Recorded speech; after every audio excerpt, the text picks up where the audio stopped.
Seems like a simple, convenient solution to me.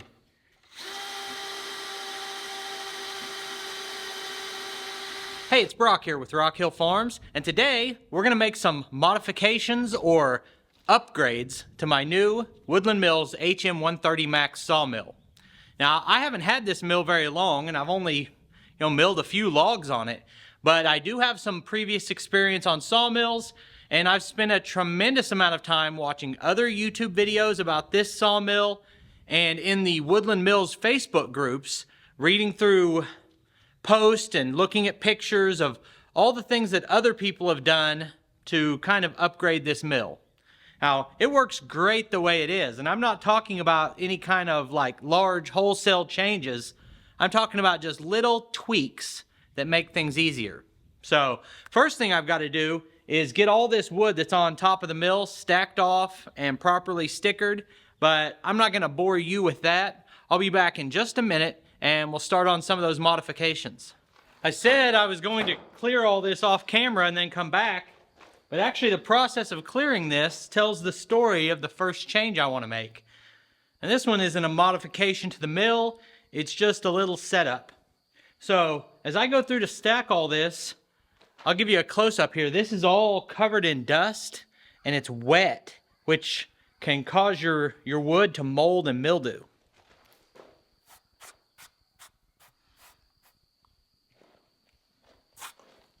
For what I'm doing, and the fact I'm saving this lumber to dry for myself or possibly using some of it green, it's actually critically important that I clean this sawdust off after every use. So honestly, the best way to do it is make a pass with the saw and clean that board off. Now there's two popular ways to do that depending on how much sawdust and the type of wood. Got a brush and a scraper.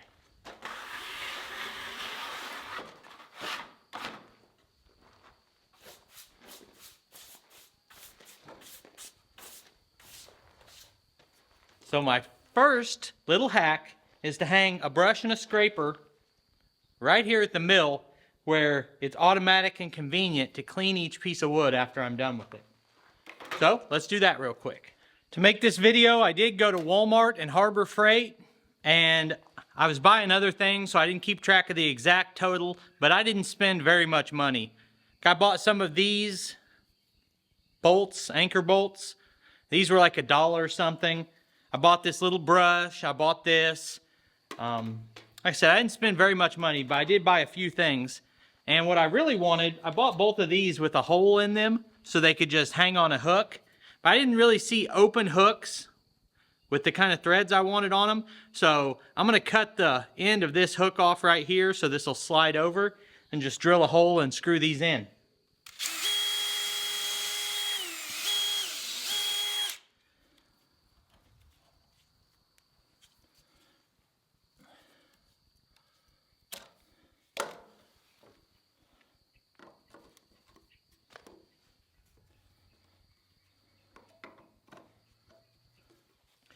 So, the hook I bought was too big. The holes in these would not fit over it, but it will work just like that. This is going to work. It's not difficult to take on and off of there. It doesn't stick out past the tool. It is what it is. Now, I'm going to get all this lumber off here and we'll get back and get started with the tips and tricks.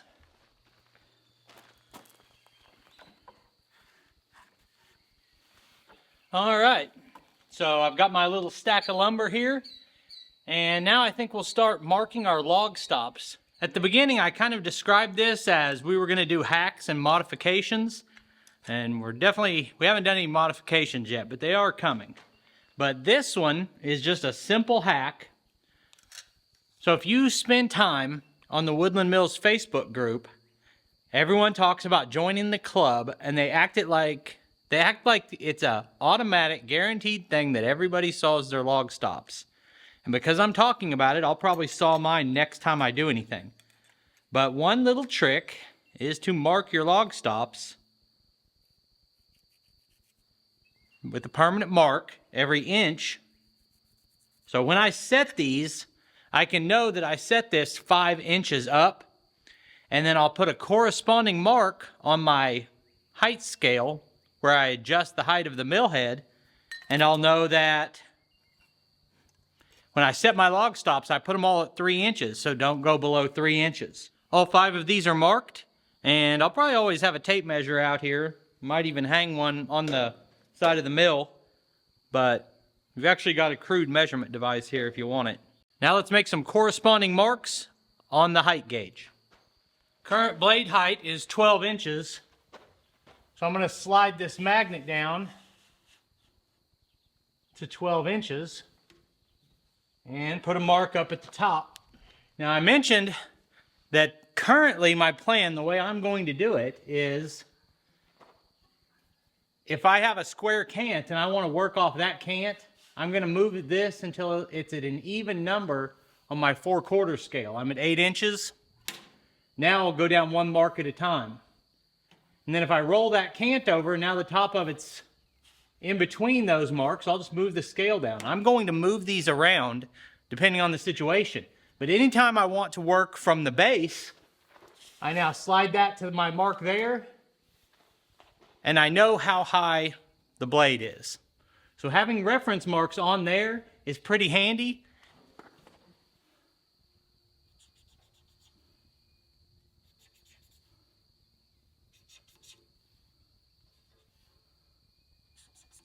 Now that I have those marks there, no matter where this scale's at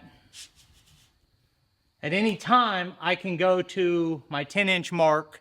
Basically, I'm just saying I think it's good to have a fixed reference and a movable reference. That's my current preference for how to do it. Next thing for me is just making sure that I understand the blade tension, and I'm going to do that with a torque wrench. So if you go on to Facebook and you are having discussions, you'll see a lot of posts, I'm having this problem, I'm having that problem. A lot of times it's a wavy cut, sometimes it's throwing the blades off. Whatever it is, a common answer is getting proper blade tension. There's 2 ways to tension the blade, and I'm going to compare them right now and get a relationship between the way I've been doing it with an exact measurement on a torque wrench. So, the instructions say 2.5 to 3 full turns from snug. And a lot of people say they don't want to use a torque wrench, so they like that Woodland Mills gives you this method. So we're going to do it that way. Where it gets confusing is, what is snug? So I've got 2 fingers on here. That feels, I would call that snug, but that's the gray area. What is snug? And then there's a half turn difference. So let's see. We go half, 1, half, 2, half, 3. Too tight can be bad, too loose can be bad. Now in general, people are saying to use 22 foot-pounds of torque. I've seen recommendations between 20 and 23. The most common number I seem to see is 22 foot-pounds of torque. So let's see if we've got 23 or 22. There we go, another. We went about another 1/4 turn, I think, before I heard that click. So this is where we were at. It seems like 2.5 to 3 turns from my judgment of that was coming out about perfect. Let's do it again. Some people also have a mark that they use on here.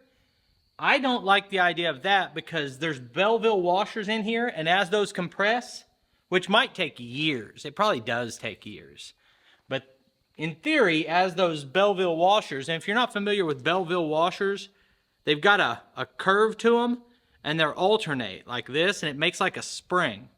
And those flatten out over time, and that would change your reference point here. Let's do this again though.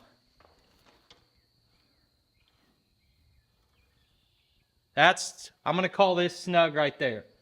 So we're going to go half, 1, half, 2, and a half. I've actually been doing 2.5. It says 2.5 to 3. Let's check this. We are, oops, I got this turned a little bit.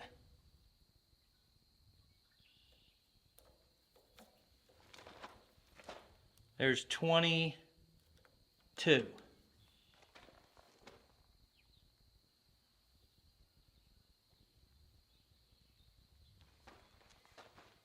Now that's 3 turns.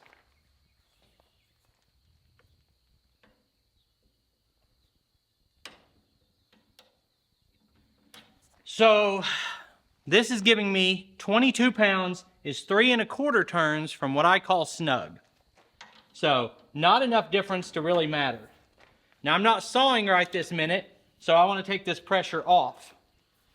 To me, I don't see the harm in just keeping this torque wrench out here and maybe like a magnetic clip or something, or hang it on the stand or something like that.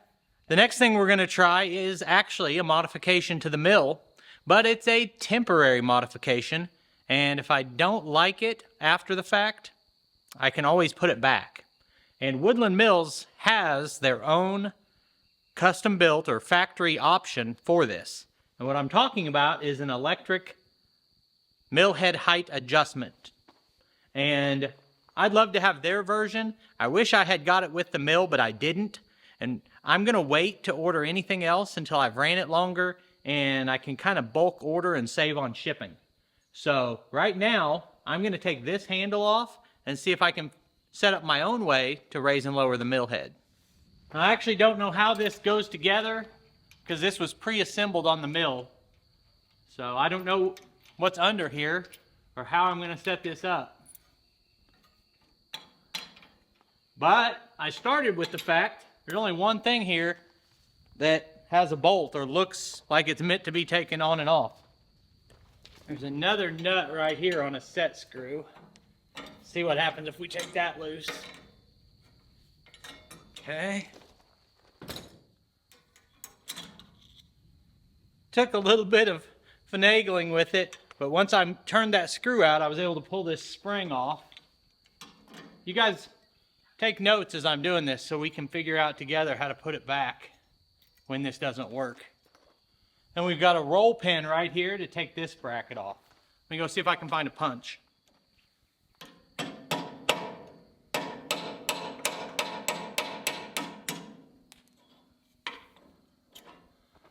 Okay.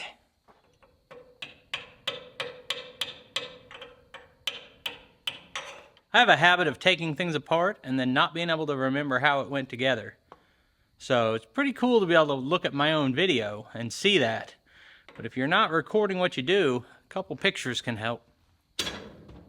Now, there's a couple different options here. One is to clamp the drill directly on this, and I'm going to do that to see if it works. Second option is we have some threads here, and we've got this kind of a unusual nut, the type you tap in. Can't think of what it's called when you use like a spanner wrench or a tapping block to put one of these nuts on. Well, you've got one of those, so there's threads behind it. You could put a regular nut on there and a deep well socket. And if I continue to use this method, I'm probably going to do that because I don't want the chuck to slip on this and tear up this shaft right here.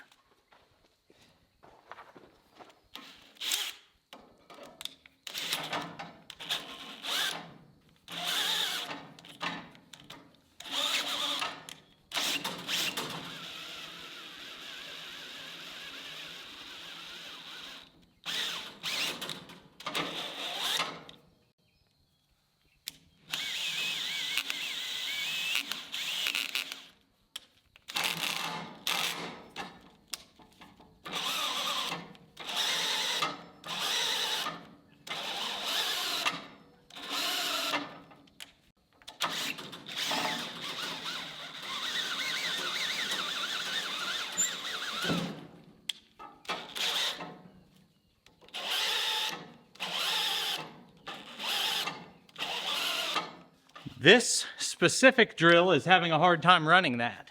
So I'm gonna get a bigger drill and we'll give it a try. So, a few comments on the drill. I just went onto Facebook and looked, and all the other videos are using a hand drill, a cordless drill. Just several of them are the same yellow DeWalt XR brushless. It's like a $200 drill, at least it was when I bought them. I've got a few of them, but mine was really having a hard time turning it. That means one of two things. Either my drill was weak or my slides are tight because it's brand new. And either one could be the case. I followed the instructions on setting those nylon slides, but I'm gonna put a little lube on there and try a cordless drill again. But the other videos I see are using a deep well socket, or the pictures I see, they're using a deep well socket and a nut on here. I think that's a lot better option. But I'm doing it this way just to see if this is gonna work. And I'm gonna use it this way a little while, then I'll give you my opinion on using a drill here.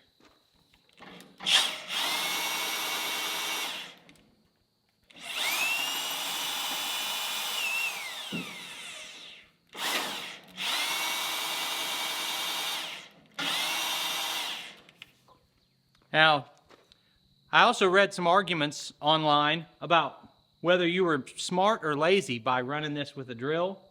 And I can see either side of that argument. But for me, most people mount their mill where that handle is right here. I mounted my mill high, which puts my crank handle in a bad place.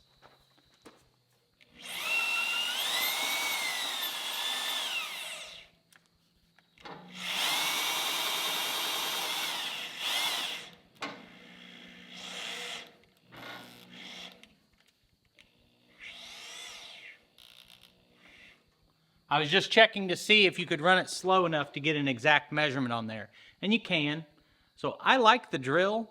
If I'm guessing, I'm gonna say I will continue using the drill, but this is not like an even replacement or a good swap for the electric height adjustment that comes from Woodland Mills. I'm gonna say that's 10 times better.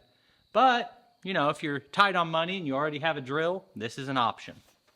So, for now, I'm going to go ahead and set this down because in general, you don't want to leave it hanging on the cables. When you walk away from the mill, you want it setting all the way down.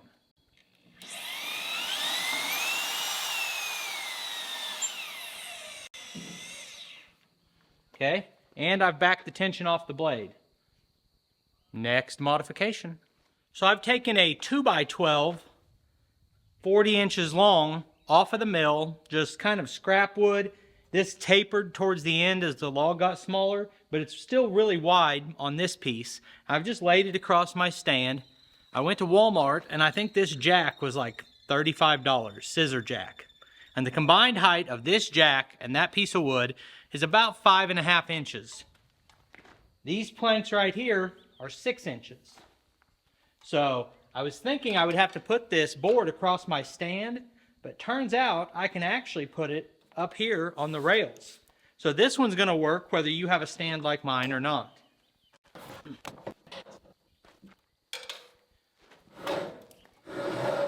So I'm going to cut this off real quick and we'll get it put in.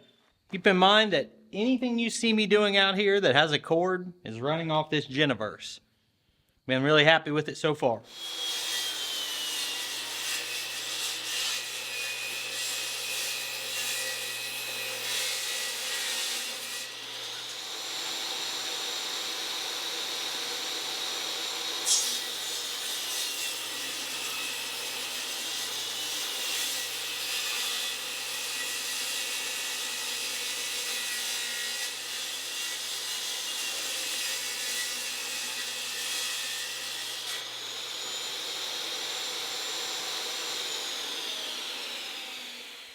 Next question is, do I want this to be floating where I can move it, or do I want it fixed? We can lift, what the weight rating is on this,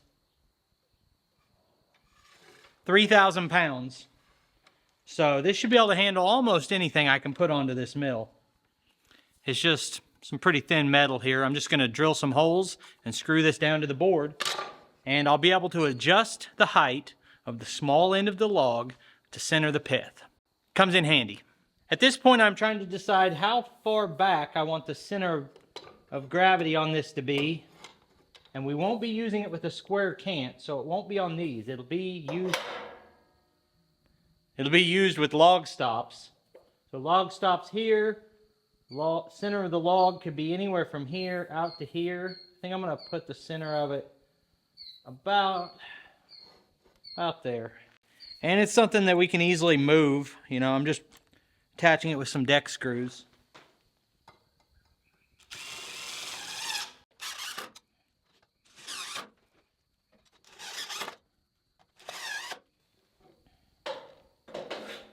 Okay, most logs aren't going to use this.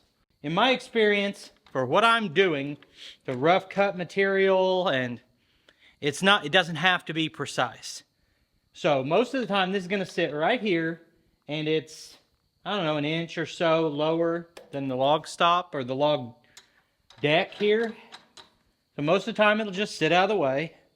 That other percentage of the time, we can just raise this into the log. Seems like a simple, convenient solution to me. Now, would I prefer to have the one made by Woodland Mills? Yeah, I think I'll end up getting it. But the initial purchase, you know, takes up the whole budget for a lot of people, and it's nice to be able to add these kinds of features later if you want. I'm just going to take my handles and store it inside there. Next thing we're going to do is dust collection. Now, I've actually got 2 dust collectors in the shop that I'm not using, and I could run them off my portable power unit and have true dust collection piped out to wherever I wanted it. I've also got this cyclone thing that goes on a barrel and puts dust in the barrel and blows out clean air. But I don't know until I do it whether that's better than just trying to collect it in a 5-gallon bucket. Setting up a complicated system, having to run power to it and keep it plugged in, and then where do you port that? Where do you dump the barrel?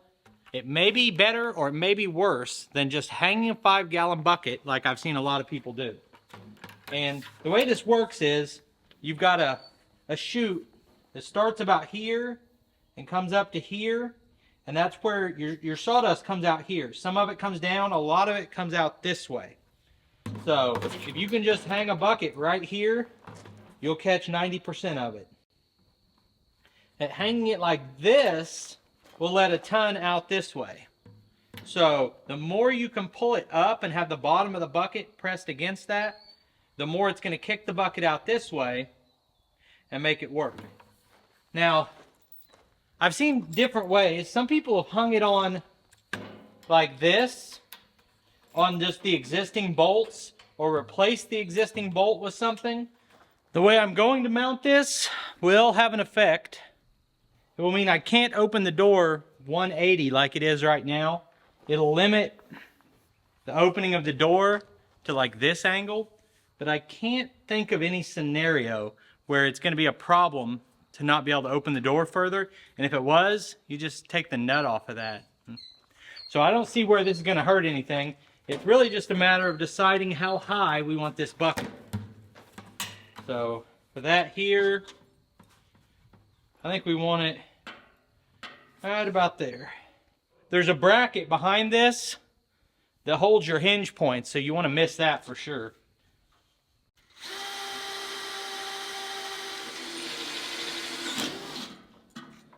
I was hoping I could put this through and then cut the back of it off, but due to clearance, I'm going to have to cut it and then put it through. So I'm going to do that in the shop.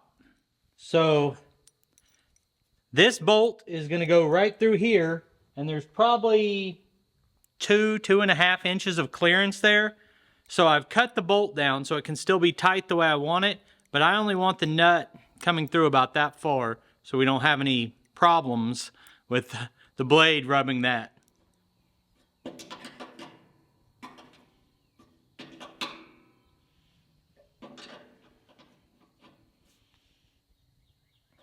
Okay. Now we've got that good and tight. Good and tight. Yeah, that still opens really wide. That's not going to be an obstruction. And we have plenty of clearance for the blade. The bucket is going to hang at the exact angle that I want it to. Not straight up and down, but not kick straight out. Won't be too hard to take on and off. I feel like this is going to work perfectly. And if for some reason we're losing sawdust out the top, I've got all that rubber mat that I could extend this up. I really don't think it's going to be necessary with that angle. And the natural way the bucket hangs covers that entire bottom gap. So it looks good. Let's see if we can get a summary on everything I did and how well it's going to work. I think having the brush and the scraper mounted on the front, that's going to be perfect. Those tools should be setting at every sawmill. So that's a win. Marking the log stops seems pretty obviously something that is worth doing. Not a big difference either way, but there's no negative to having those marks on there. And if it prevents me from sawing through a log stop and saves me a $25 blade, I'm going to be happy with it. And having a corresponding mark on your height adjustment seems like a really solid plan. The drill is the one I'm really iffy on. I don't think I want a corded drill on there because I don't want to be dragging a cord around. And that DeWalt drill is a good drill, but it was not having the power. So I'm going to look at feedback from other people on the drill and see what everyone else is doing. There's still the possibility that these need lubricated or these nylon bushings need loosened up. And that'll happen on its own over time, I think. The jack, I think the jack is a clear winner. Now with the jack and with the drill on the height adjustment, Woodland Mills has a much better version of both of those. And I will probably end up with the Woodland Mills version on both of them. But this is going to work for now. The dust collection for the 5-gallon bucket on there, that may be all I ever want to do. It might come down to how often does this fill up. Am I stopping 3 times per log to carry this off? If I am, I'm going to get a dust collection poured on there and have it set up to go into a big container or poured it out around the side of the building or do something. But if I can do a couple hours of milling and do 2 logs and all I have to do is carry this bucket off and dump it where I want it, this is a $5 solution that does not need improvement. So only time will tell. I'm going to make a lot more videos with this mill, so if you like this kind of stuff, subscribe to the channel. We do a lot of other cool stuff, anything equipment or working outdoors. But I appreciate you taking time to watch this video. I'll put links on the screen to a couple more of our videos. I'll see you next time.